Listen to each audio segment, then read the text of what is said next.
کل کا دن اور آج کا دن دو تاریخیں جو ہیں پاکستان کی تاریخ، جن میں کہ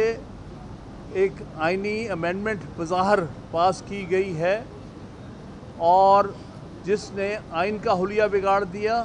جس نے عدلیہ کو بے بس اور کمزور کیا اور اس پر بے شمار حملہ ہوا ہے اس آئینی ترمیم میں۔ لہذا ہم وکلا اس آئینی ترمیم کو مکمل طور پر مسترد کرتے ہیں۔ ہم سمجھتے ہیں یہ آئینی ترمیم جو ہے یہ ایکسٹرا کانسٹیٹیوشنل ہے۔ یہ جو ہے دوسری بات، یہ آئینی ترمیم آئین کے بنیادی ڈھانچے کے خلاف ہے۔ یہ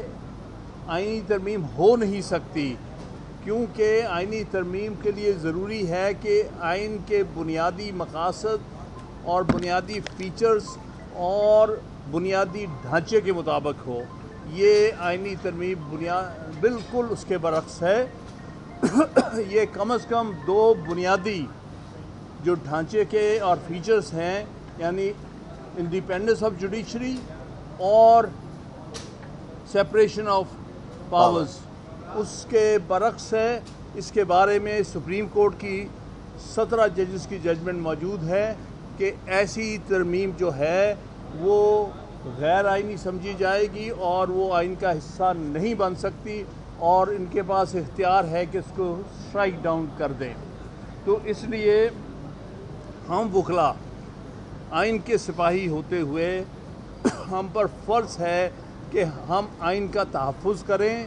ہم اس کے تحت عدلیہ کا تحفظ کریں، اور لہٰذا میں یہ کہنا چاہوں گا ہم سب اکٹھے ہوئے ہیں، ہم سب میں کنسنسس ہے کہ ہم انشاءاللہ تعالی ملک کی تحریک چلائیں گے وکلا کی، تاکہ یہ بدنما دھبا جو آئین پر کل اور آج لگایا گیا ہے اور اس کے تحت جو حملہ کیا جا رہا ہے اس کو ہم روکیں گے۔ تیسری بات میں یہ کہنا چاہوں گا کہ اس کا پاس کرنے کا طریقہ کار بھی غیر آئینی تھا۔ آپ جانتے ہیں کہ یہاں پر نمبر پورے کیے گئے ہیں، کسی کو اغوا کر کے، کسی کو پر جبر کر کے، کسی کو اٹھا کے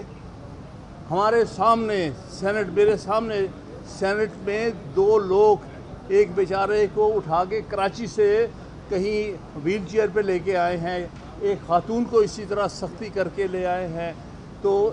یہ ہم سمجھتے ہیں کہ یہ ووٹ کاؤنٹ ہی نہیں ہو سکتے تھے۔ اگر وہ ووٹ نکال دیے جائیں جو کہ ہارس ٹریڈنگ کی وجہ سے دیے گئے ہیں تو پھر یہ آئین کا نمبر پورا نہیں ہوتا۔ اسی طرح نیشنل اسمبلی میں پی ٹی آئی کے 5 ارکان کو، جن کو کئی دن سے غائب کیا ہوا تھا،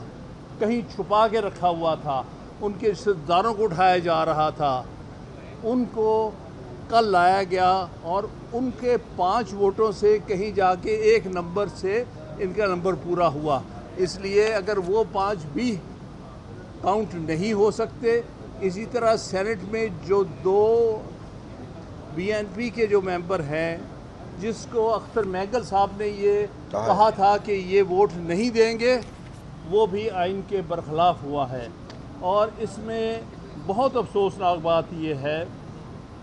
کہ اس میں قاضی صاحب کا، موجودہ چیف جسٹس کا ایک بہت افسوسناک کردار ہے۔ انہوں نے بے وقت ایک ریویو پیٹیشن جو کہ 2 سال پینڈنگ تھی 63A کے بارے میں، اس کو لگا کے ہارس ٹریڈنگ کا رستہ کھولا تاکہ ان کو اجازت دی جائے کہ آپ ہارس ٹریڈنگ کریں اور اپنے نمبر پورے کریں۔ یہ ججمنٹ جو ہے ہر لحاظ سے قابل مذمت ہے اور اس پر عمل درآمد بالکل نہیں ہو سکتا، اور ہم انشاءاللہ تعالی اس ججمنٹ کو چیلنج کریں گے ہر طرح سے۔ اور دوسری بات یہ ہے کہ ہم کسی صورت بھی آئین پر اور عدلیہ پر یہ